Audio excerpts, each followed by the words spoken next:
जों हानि बेलायाव बेखौ जायफ्रा लिगेलि मोननो गोनां बिथांमोननो हा होनायाव जों बेबस्था लागासिनो दं।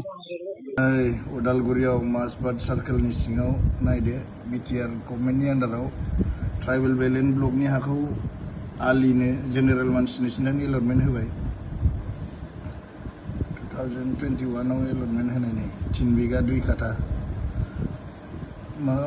माजर सुबा गामि औरां मोजा डिस्ट्रिक्ट उदालगुरि माजबाद सार्केल जय बिटिआरनि जों हानि बेलायाव बेखौ जायफ्रा लिगेलि मोननो गोनां बिथांमोननो हा होनायाव जों बेबस्था लागासिनो दं। बेखौ जों बिटिआर ओनसोलाव हानि मोननै आयेन सोलियो। मोनसेया 6 सिडिउलनि आयेन आरो मोनसेया ट्राइबेल बेल्ट ब्लकनि आयेन। आरो बे मोननैबो आयेना जोंनि बे बिटिआर ओनसोलाव सोलिगासिनो दं। 6 सिडिउलनि बेबस्था मथे अरिजिन जिथु 6 सिडिउल बिनि बेबस्था मथे 6 सिडिउल सिङाव नन ट्राइबेल इसेबो हा मोननाङा।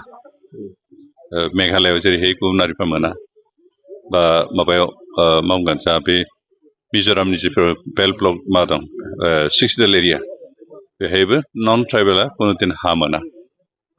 खिन्थु जोंनि बिटिआर ओनसोलाव 6 सिडिउलबाबो बे एमेन्डेड 6 सिडिउल जानायखाय बेवहाय 2003 मायथाइनि सिगाङावनो जायफोर नन ट्राइबेल बे ओनसोलाव दंमोन बिथांमोनाबो हा मोननायनि मोन्थाय दं आरो बिथांमोननो जों होनायनि राहा लामाखौ लाबाय थादों। इटिमेटिबो गोबावनो होबाय। बेनिफ्राय बेयाव जिहेतु चेप्टार 10 बा ट्राइबेल बेल्ट ब्लकनि बाथ्रा थाबाय। ट्राइबेल बेल्ट ब्लक सिङाव थानाय हाखौ खिन्थु नन ट्राइबेला मोना। जायफ्रा खिन्थु ट्राइबेल बेल्ट ब्लक दानायनि सिगांनिफ्राय बे ओनसोलाव जाय नन ट्राइबेलफोर दं बिथांमोननि गथ' गथायफ्रा हले मोनगोन। खिन्थु बाखि नन ट्राइबेलफ्रा बे ट्राइबेल बेल्ट ब्लक एरियायाव हा मोननायनि मोन्थाय गैया। मात्र गोरखाफोरखौ प्रटेक्टेड कमिउनिटि होननानै बुंनाय जादों। गोरखा आरो आदिबासि बिथांमोना खिन्थु मोनगोन ट्राइबेल बेल्ट ब्लक सिङाव। खिन्थु बिथांमोनाबो 2003नि सिगाङाव हाबखानाय जानांगोन जोंनि बिटिआर ओनसोलाव अब्लासो मोनगोन। खिन्थु बिनि उनाव फैनायफ्रा मोननाय नङा। बेनिखायनो मानसिफ्रा जियानो दाबोथों जों जिखिनि खामानि मावदों बे आयेननि बेन्दोंनि सिङाव लाखिनानै खामानिखौ मावदों। आयेन बारगाजों खामानि मावाखै। आयेन मथे जायफ्रा मोननो गोनां बिथांमोननो जों होदों आरो आयेन मथे जायफ्रा मोननाङा बिथांमोननो जों हा होआखै। बेनिखायनो बे कन्ट्रभारसि गोनां जानो गोनां जेबो बाथ्रा गैया। जों आयेना जिबायदि थिनदों लेन्ड ल बेल्ट ब्लकनि आयेन आरो ओमफ्राय 6 सिडिउलनि जिथु आयेन हानि बिथिङाव बे आयेन मथे जों खामानिखौ मावदों। बेनिखायनो सोरबा दावराव दावसि खालामदोंबाबो बियो रज'नाय नङा। सोरबा मोननाङि मानसि मोननांगौ होनना होस्रिखावबो बे मोननाय नङा। खारन आयेना बिथांनो हयथ' बे मोननायनि राइट होआ। जों आयेन मथे खामानि मावदों। आयेना जेरै लाङो बिदि मावलांगोन। बे पेन्डिं जानानै थानाय लिस्ट मोनबायना सिगां नन एसटिफोर एप्लाइ खालामनायखौ पेन्डिं खालामनानै दोननायमोन।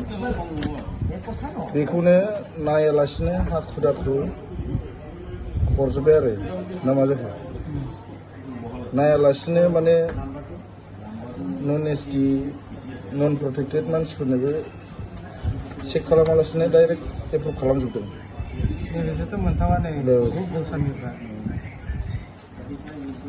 माने चेक खालामा मा खालामा डाइरेक्ट एप्रुभ खालामजोबनानै मोनलाजोब्बाय। माबायाबो नन प्रटेक्टेड जेनेरेल मानसिफ्राबो बेलेन्ड ब्लकआव मोनलाजोब्बाय। बोरै मोनलाय माबाया माजर सुबा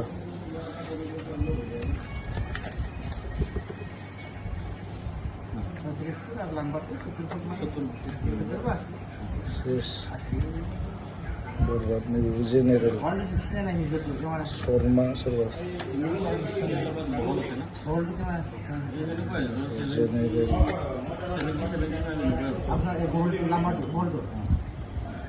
बोरै माजर सुबानिया दहायनिया थांबाय। बेखौ चेक खालामालासिनो सिगांनि गभर्नमेन्टनि माबायाव इंलिश बर्डआव बे पेन्डिं जानानै दंमोन। हल्ड खालामनानै दोनदोंमोन। ओमफ्राय बेखौनो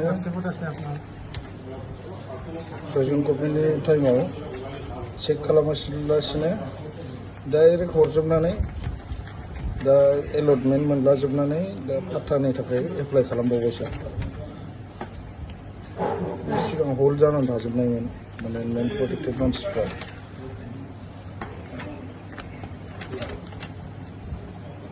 दा बियो साफा एलटमेन्ट मोनलाजोब्बाय गासिबो मोनजोब्बाय नोंना बे मोनजोब्बाय 342 जन एलटमेन्ट मोनबाय आरोखि बे सिगां हल्ड जानानै थानायमोन माबा डकुमेन्टस थिग गैयिजोबमोन ओमफ्राय बेयाव जेनेरेल मानसि नन प्रटेक्टेड मानसिबो दङमोन मेरला बेखौ उइदाउट चेक खालामालासिनो माबाजोब्बाय खनसेनो एलटमेन्ट खालामला जोबनानै दा जेनेरेल मानसिफ्राबो एलटमेन्ट मोनफाला जोब्बाय बे अर्डार कपिमोन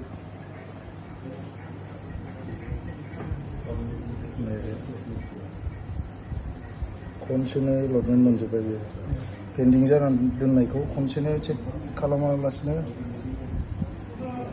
हरजोब्बाय ओमफ्राय फैफाजोब्बाय जेनेरेल नन प्रटेक्टेड गासिबो फैफाजोब्बाय